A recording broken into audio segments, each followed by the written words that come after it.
All right, and the case of Lyle and Eric Menendez certainly did capture the attention of America in the 1990s when the brothers stood trial for the murder of their parents, Jose and Kitty Menendez. They admitted to the killings, but they argued they acted after years of sexual abuse at the hands of their father, as well as physical and emotional abuse. Lyle and Eric have been in prison for over 30 years after being sentenced to life without parole. New evidence and evolving views on the impacts of male sexual abuse now has the LA District Attorney pushing to allow for the possibility of their freedom and release from prison.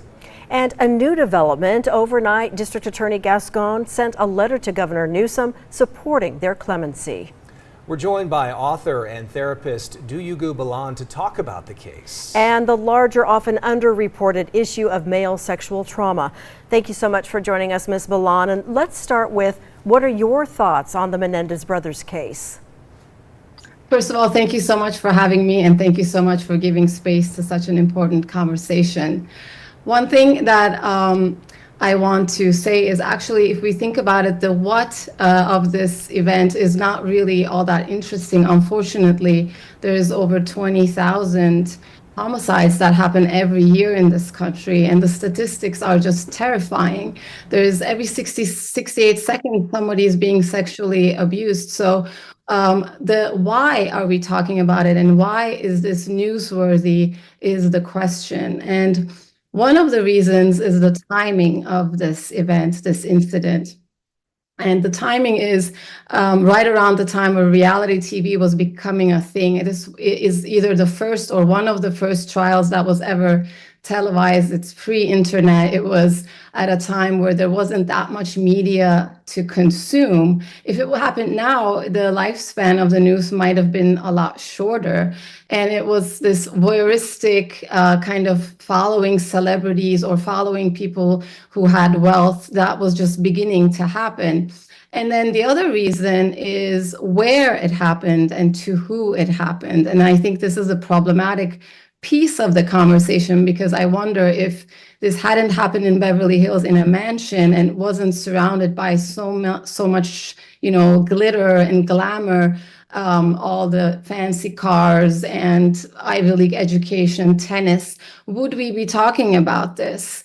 Because in reality, the brothers really never stood a chance of having a normal life. That was taken away from them.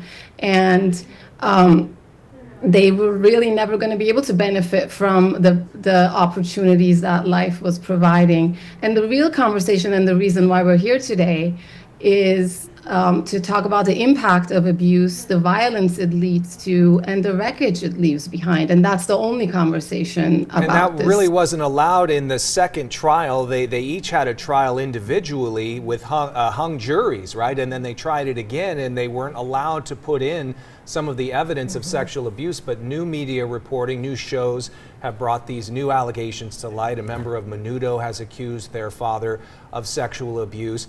And most incidents of male sexual abuse don't make national news, though. In fact, so many suffer in silence. Duygu, what's the impact of that? It's exactly, it's about the archetypes, right? The male archetype is such that males are providers, they're hunters, they're fighters, they're associated with strength and aggression. They're not really associated with being vulnerable or submissive or being abused or even crying or any sign of weakness. And this story doesn't even go just against the archetypes of gender roles, but it also goes against the archetypes of what we understand the parent-child relationship to be. Because we believe that parents are supposed to love and protect their children unconditionally, and children in return are supposed to worship and respect their parents, even though we know statistics shows that abuse is so prevalent. And these archetypes, we built our societies on these archetypes. So when we can't wrap our minds around it, we don't know what to do when it's otherwise. Right. And real quickly, do you believe that if the Menendez brothers are released, will this help break down barriers?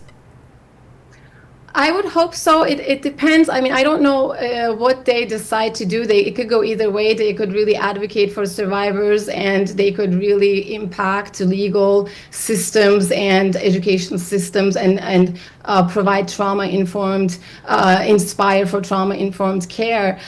Or they could retreat to their privacy and keep surviving and keep healing. And I would hope that regardless of what they decide to do as a society, we respect them and we give them compassion and empathy that they deserve, not because they're Lyle and Eric Menendez, but just because they're humans. Yeah, there are those who want to see them stay in prison, but there certainly is support for them to get out. In his statement of support of clemency, the DA, George Gascon, said the brothers have continued their education. They've worked to create new programs to support the rehabilitation of fellow inmates. It's a complicated subject, but yes, light is being shined on it these days, and it's an important conversation to have. Duygu, we thank you for joining us today. Thank you for taking time. Thank you so much for having me. Thank you.